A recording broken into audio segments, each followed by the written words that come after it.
자, 오늘 하나님 말씀 여호수아서 5장 말씀이죠.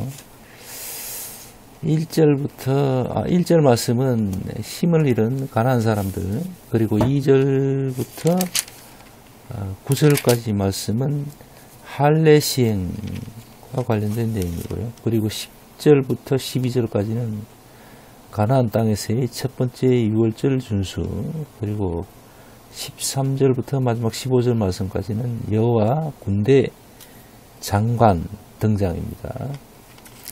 자, 오늘 본문 내용의 말씀을 보면서 우리가 할례에 대해서 다시 한번 생각해 봤으면 합니다. 오늘 이스라엘 백성들은 할례를 받을 것을 명령받습니다. 여호와로부터. 그러니까 출애굽한 이후로는 할례를 행하지 않았던가 봅니다. 그러니까 애굽에 있을 동안에는 이스라엘 백성은 구별됨을 받기 위해서 모두가 할례를 받았죠. 그러나 출애굽한 이후 여정을 감안해서 그런지 어쨌든 할례할 어떤 그런 상황이 못 되었겠죠. 그래서 그런지 할례를 받은 사람이 없다고 합니다. 하나님 말씀 이전에는 보면은 이스라엘 백성들이 누차에 걸쳐서 하나님을 실망시켜드리고 함으로 인해서 할례 받은 자들은 가나안 땅에 입성하지 못한다라고 했었고 실제로 그렇게 되었습니다. 그리고 이제 새롭게 여호와께서 여호수아를 통해서 이제 할례를 이제 행하라라고 이제 오늘 본 말씀에 이야기하고 있습니다.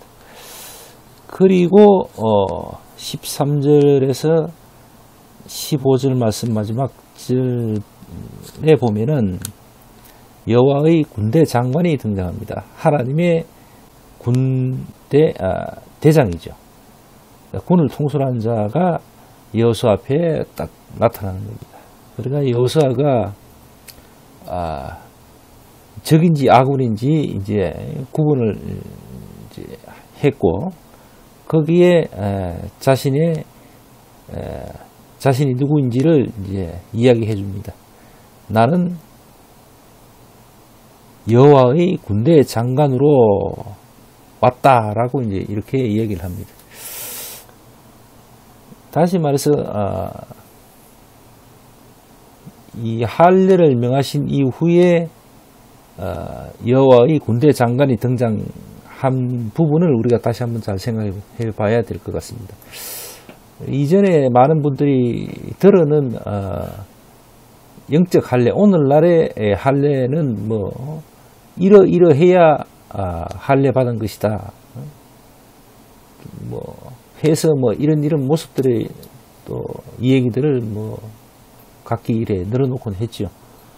또 어떤 분들은 불로 성령을 받은 사람이 할례를 받은 사람이다 라고 이야기하고, 또 어떤 사람은 교회에 나가서 세례 침례를 받으면 그것이 이제 곧 오늘날의 영적 할례라고 우리가 여기면 된다라고 한 사람도 있고, 여러 가지 설이 많습니다. 그러나 어쨌든 중요한 것은 오늘 보니까 할례를 행하고 나서 군대 장관이 여호수아 앞에 등장했다는 사실입니다. 그리고 그가 다른 천사도 아니고 군대 장관이었다라는 사실. 그리고 그때에는 당시에는 가나안에 입성해서 이제 많은 가나안의 원주민들과의 전쟁을 이제 코앞에 두고 있는 상황이죠.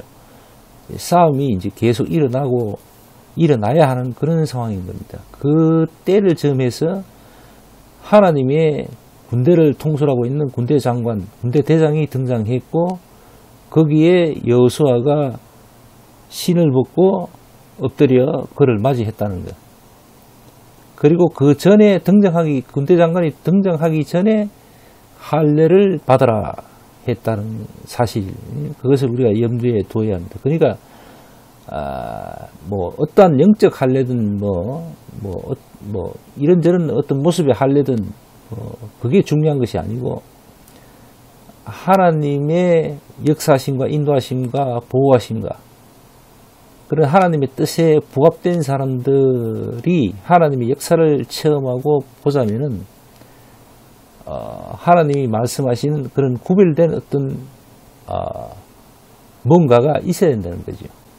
그런 것을 거치고 받거나 어떠한 변화를 통하여서 완전히 세상과 구별된 어떤 모습의 어떤 그러한 뭔가가 있어야만 하나님의 역사가 있을 거라라는 것을 우리가 이제 눈치채야 되겠죠.